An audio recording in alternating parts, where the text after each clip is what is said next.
मंजू शर्मा भागवंती सरस्वती विद्या मंदिर inter college की आचार्य।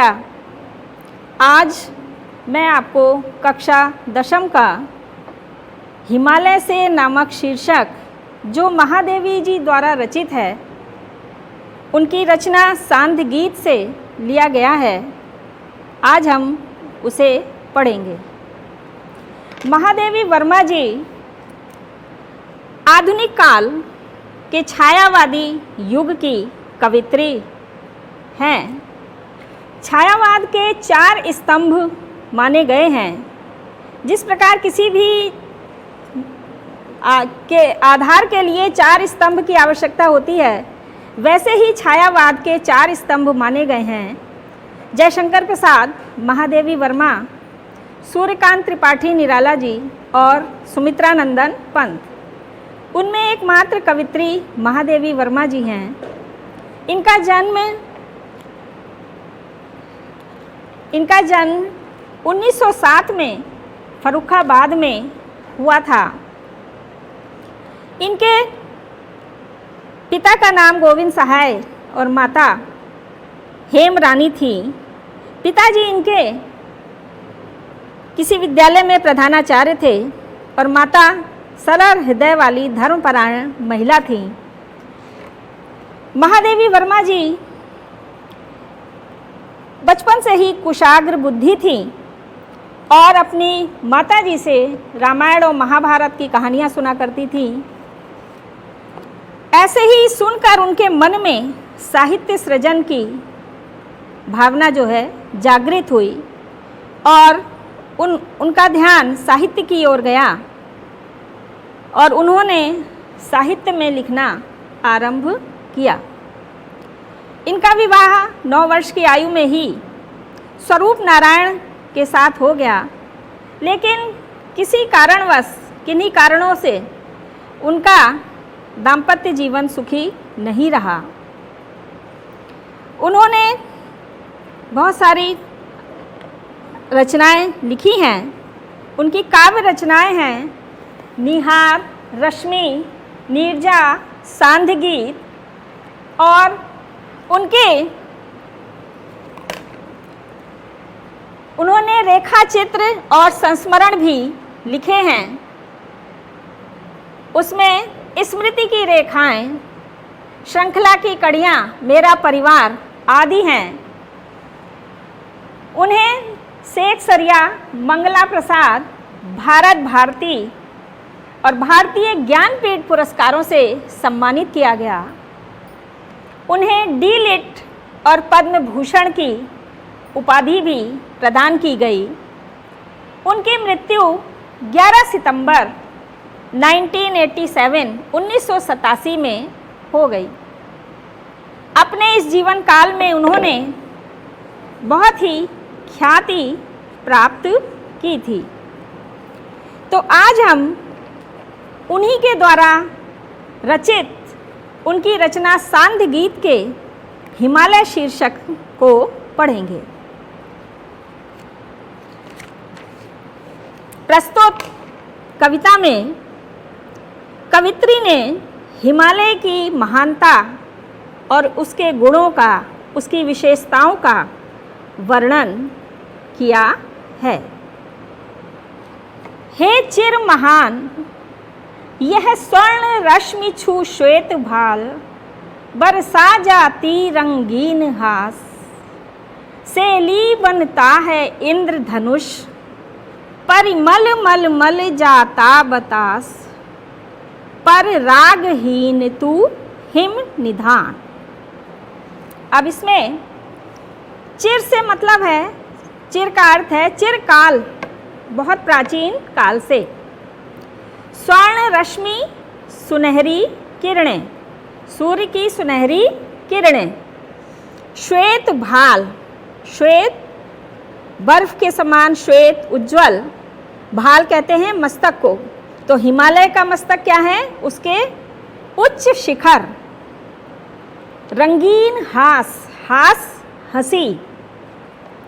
सेली पगड़ी, परिमल सुगंध, बतास वायु, और हिम निधान हिमालय को ही कहा गया है।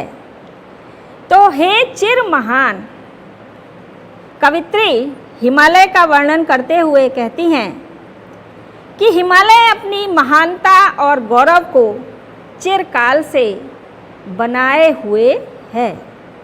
हिमालय अपनी महानता और गौरव को चिरकाल से बनाए हुए है। यह स्वर्ण रश्मि छू श्वेत भाल हिमालय के स्वच्छ बर्फ से ढके हुए शिखर रूपी मस्तक पर, हिमालय के श्वेत बर्फ से ढके हुए उच्च शिखर रूपी मस्तक पर जब सूर्य की सुनहरी किरणें पड़ती हैं तो ऐसा लगता है मानो उसकी रंगीन हंसी चारों ओर बिखर गई है। जब बर्फ से ढके हुए हिमालय पर, बर्फ श्वेत है और उस पर जब हिमालय पर सूर्य की सुनहरी किरणें पड़ती हैं तो चारों ओर वो सुनहरा दिखाई देने लगता है। तो ऐसा लगता है जैसे उसकी रंगीन हंसी चारों ओर बिखर गई है। सेली बनता है इंद्रधनुष और उन सुनहरी किरणों के कारण ऐसा लगता है जैसे हिमालय ने अपने सिर पर इंद्रधनुषी रंगों की पगड़ी बांधी हुई है। उन सुनहरी किरणों के पड़ने के कारण ऐसा प्रतीत होता है जैसे उसने इंद्रधनुषी रंगों की पगड़ी अपने मस्तक पर, अपने सिर पर बांधी हुई है। परिमल मल मल जाता बतास, परिमल सुगंध और पुष्पों के संपर्क से सुगंधित वायु उस पर चंदन का सा लेप करती हुई प्रतीत होती है। सुगंधित वायु उस पर चंदन का सा लेप करती हुई प्रतीत होती है। पर रागहीन तू हिम निधान, किंतु इन सब में तुम्हें किसी भी प्रकार की आसक्ति नहीं है। रागहीन हो तुम, अनुराग से हीन हो, यानी इन सभी चीज़ों में तुम्हारी कोई निर्लिप्तता नहीं है। तुम उन सब से आसक्ति रहित हो। हे हिमालय, तुम चिरकाल से अपनी महानता और गौरव को बनाए हुए हो। अब यहाँ पर इसका काव्य सौंदर्य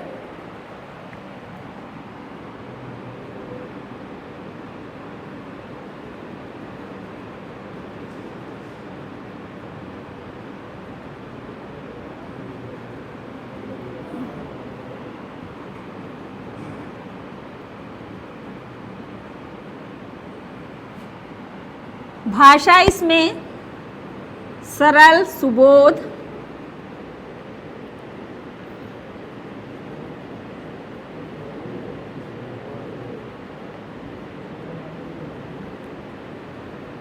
खड़ी बोली,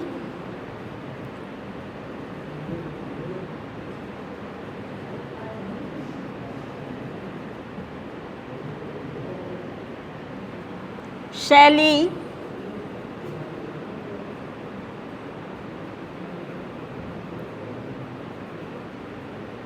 भावात्मक, चित्रात्मक,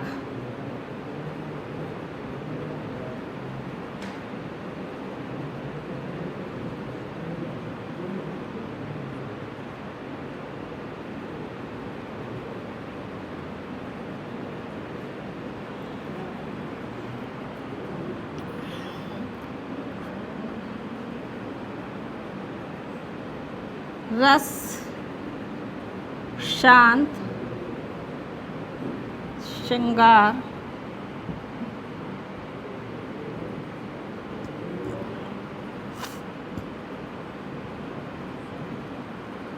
गुण,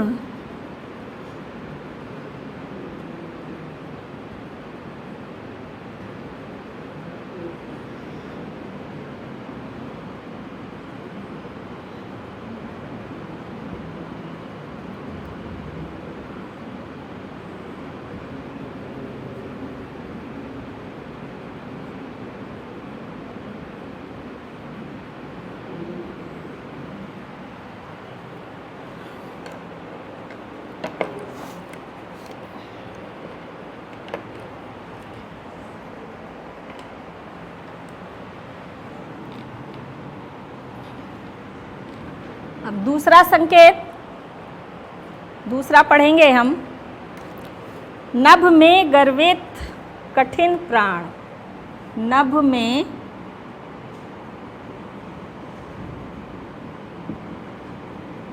कठिन प्राण।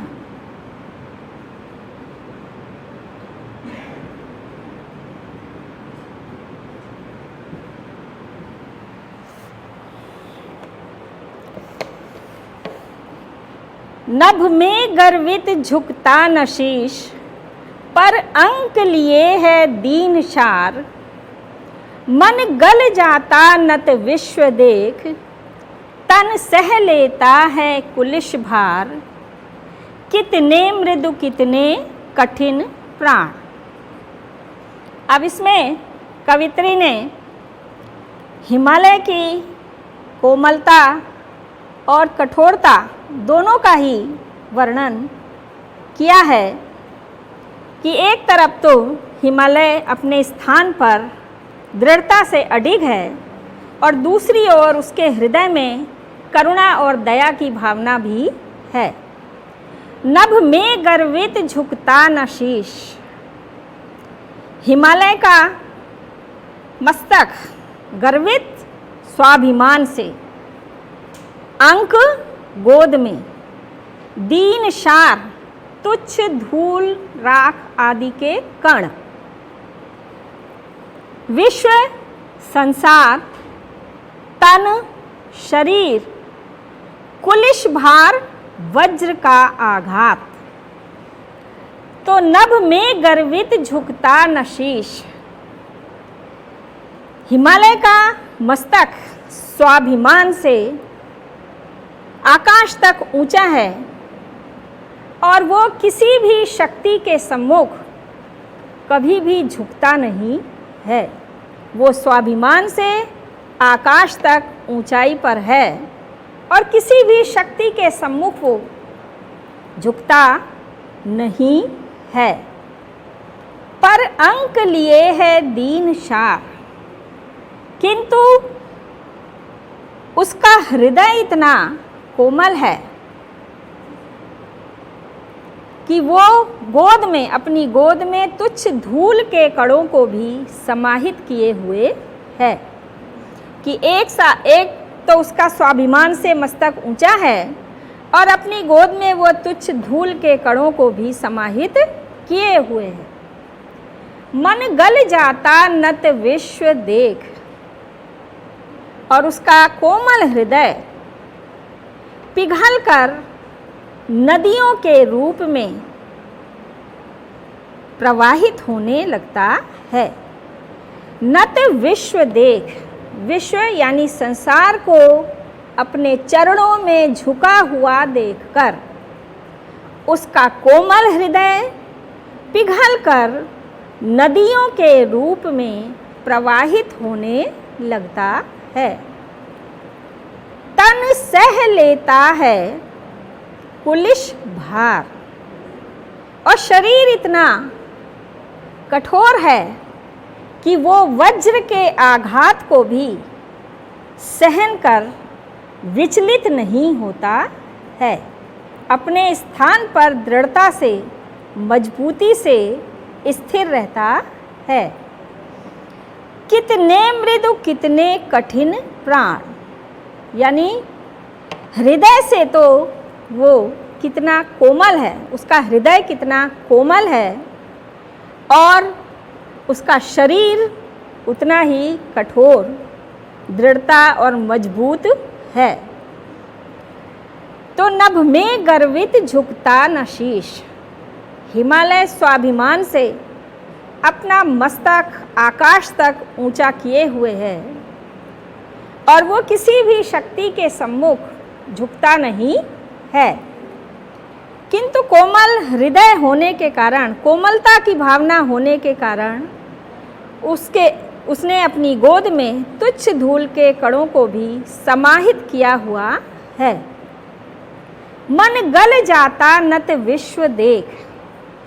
विश्व संसार को नत झुका हुआ, अपने कदमों में, चरणों में झुका हुआ देखकर कोमल हृदय पिघलकर नदियों के रूप में प्रवाहित होने लगता है।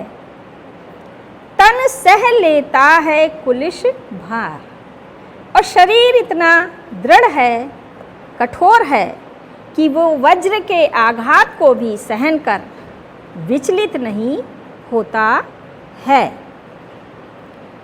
कितने मृदु कितने कठिन प्राण, हृदय से हिमालय तुम इतने कोमल हो और शरीर से उतने ही तुम कठोर हो। तो यहाँ पर एक तरफ कोमलता है और दूसरी तरफ कठोरता है, तो इसलिए इसमें विरोधाभास अलंकार भी है। अब इसका काव्य सौंदर्य,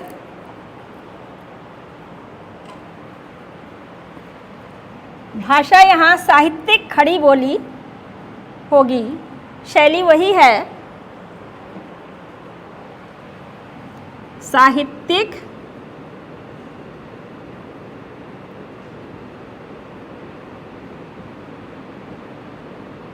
खड़ी बोली है, शैली चित्रात्मक और भावात्मक है, रस शांत है, गुण माधुर्य है, अलंकार अनुप्रास और विरोधाभास।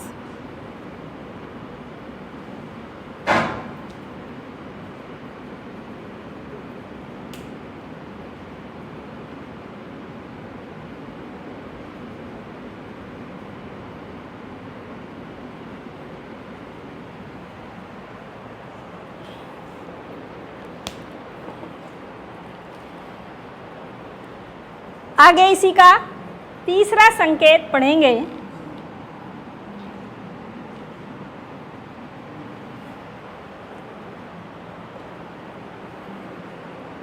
तीसरा संकेत है टूटी है तेरी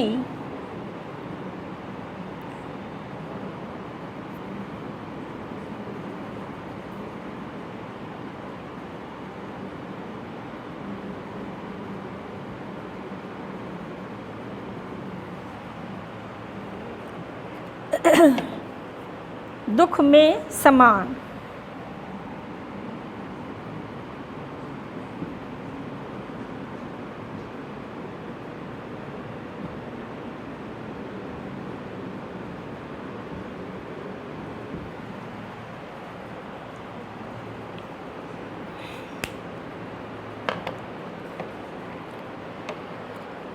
टूटी है तेरी कब समाधि, झंझा लौटे शत हार हार, बह चला दृगों से किंतु नीर, सुनकर जलते कण की पुकार, सुख से विरक्त दुख में समान।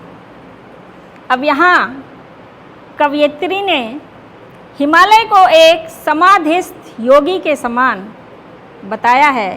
जिस प्रकार कोई भी योगी या मुनि ऋषि समाधि में बैठे होने पर ना तो उन्हें किसी भी चीज़ की परवाह होती है, ना सर्दी गर्मी धूप वर्षा, वो अपनी साधना में लीन रहते हैं, उसी प्रकार हिमालय भी अपनी समाधि यानी अपने स्थान पर दृढ़ता से अडिग है। उसे आंधी तूफान वर्षा सर्दी किसी भी चीज़ से कोई भी ये सारी कठिनाइयाँ उसके सम्मुख आकर चली जाती हैं, लेकिन वो अपने स्थान पर दृढ़ता से अडिग रहता है। टूटी है तेरी कब समाधि। अब कवयित्री बताती हैं कि हिमालय अपने स्थान पर दृढ़ता से अडिग है, उसके समक्ष कितने ही आंधी और तूफान, झंझा कहते हैं बड़े बड़े तूफान आंधियाँ आना, शत सैकड़ों, तो उसके समक्ष कितने ही बड़े बड़े आंधी और तूफान आए और उससे टकरा टकरा कर हार मानकर वापस चले गए। लेकिन हिमालय अपने स्थान पर दृढ़ता से अडिग है। वो एक भी जरा सा भी वो इधर से उधर या विचलित नहीं हुआ, अपने स्थान पर मजबूती से, दृढ़ता से वो अडिग है। बह चला दृगों से किंतु नीर, सुनकर जलते कण की पुकार। और धूप से जलते हुए कणों की करुण पुकार सुनकर, जलते हुए कणों की करुण पुकार सुनकर, उसके आँखों से, दृगों से, आँखों से करुणा के आंसू जलधारा के रूप में बहने लगते हैं। सुख से विरक्त दुख में समान, सुख भोगने में उसकी कोई आसक्ति नहीं है। सुख भोगना उसकी में कोई भी आसक्ति उसकी नहीं है, और दुख में भी वो समान भाव से रहता है। अर्थात सुख और दुख दोनों ही परिस्थितियों में वो समान रहता है। टूटी है तेरी कब समाधि। एक बार दोबारा से देखते हैं कि हिमालय अपने स्थान पर दृढ़ता से अडिग है, उसके समक्ष असंख्य सैकड़ों आंधी और तूफान आए और उससे टकरा टकरा कर हार मानकर चले गए, लेकिन वो हिमालय अपने स्थान पर अडिग है, वो विचलित नहीं हुआ है। बह चला दृगों से किंतु नीर, सुन कर जलते कण की पुकार। और उसका हृदय करुणा से युक्त है, तो धूप गर्मी से जलते हुए कणों की पुकार सुनकर करुणा के आंसू जलधारा के रूप में उसकी आँखों से बहने लगते हैं। जैसे किसी गरीब व्यक्ति, दुखी व्यक्ति को देखकर लोगों के हृदय में करुणा की भावना जागृत हो जाती है और उसे देखकर उनके मन में, उनकी आँखों से आंसू आने लगते हैं, उसी प्रकार जलते हुए कणों को देखकर करुणा के आंसू जलधारा के रूप में प्रवाहित होने लगते हैं। सुख से विरक्त दुख में समान, सुख भोग में आसक्ति नहीं है और दुख में भी वो समान भाव से रहता है। अर्थात सुख और दुख दोनों ही परिस्थितियों में वो समान है।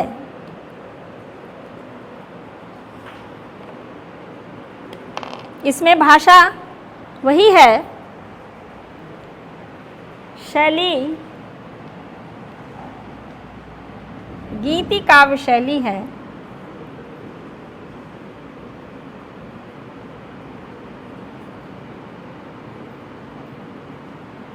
रस वही माधुर्य गुण है, अनुप्रास और विरोधाभास। अब इसका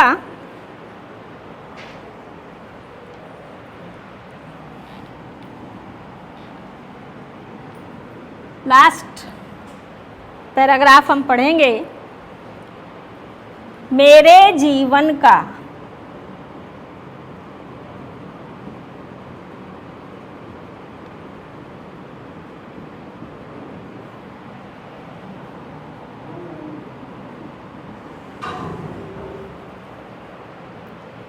विहान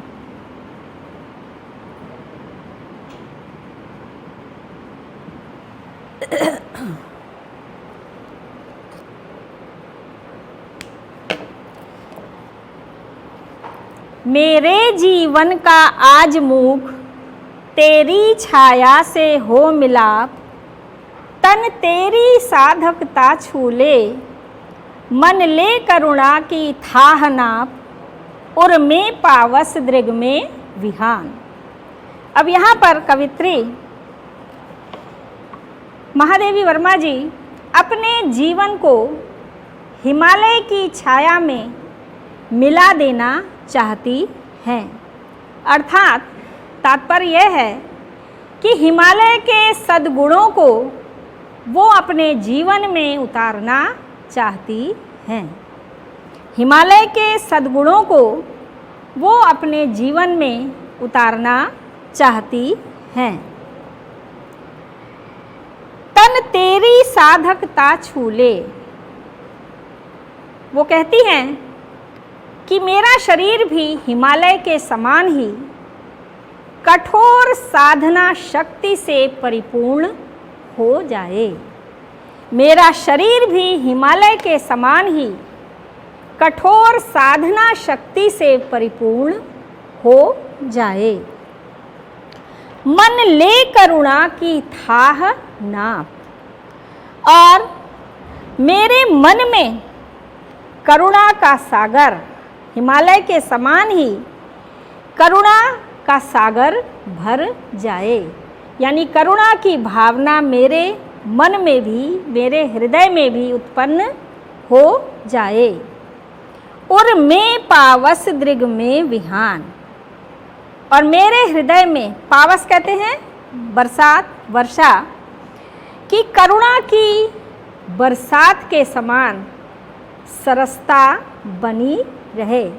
जैसे वर्षा होने पर चारों ओर सरसता बनी रहती है, वैसे ही वो चाहती हैं कि मेरे हृदय में भी करुणा की बरसात के समान सरसता बनी रहे। और दृग में विहान, दृग नेत्रों में ज्ञान की ज्योति जगमगाती रहे। तो मेरे जीवन का आज मुख तेरी छाया से हो मिलाप। महादेवी जी अपने जीवन में, अपने जीवन को हिमालय की छाया में मिला देना चाहती हैं। अर्थात तात्पर्य है कि वो हिमालय के सद्गुणों को अपने जीवन में उतारना चाहती हैं। वो कहती हैं, तन तेरी साधकता छूले, मेरा शरीर भी हिमालय के समान ही कठोर साधना शक्ति से परिपूर्ण हो जाए। मन ले करुणा की थाह नाप, और मेरे मन में करुणा का सागर भर जाए। करुणा की भावना जो है मेरे अंदर भर जाए। और मैं पावस दृग में विहान, मेरे हृदय में करुणा की बरसात के समान सदैव सरसता बनी रहे, और आँखों में ज्ञान की ज्योति जगमगाती रहे। अब यहाँ पर काव्य सौंदर्य में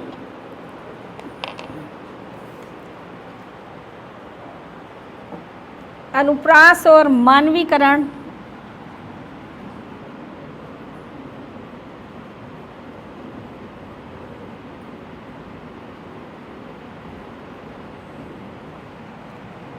बाकी वही।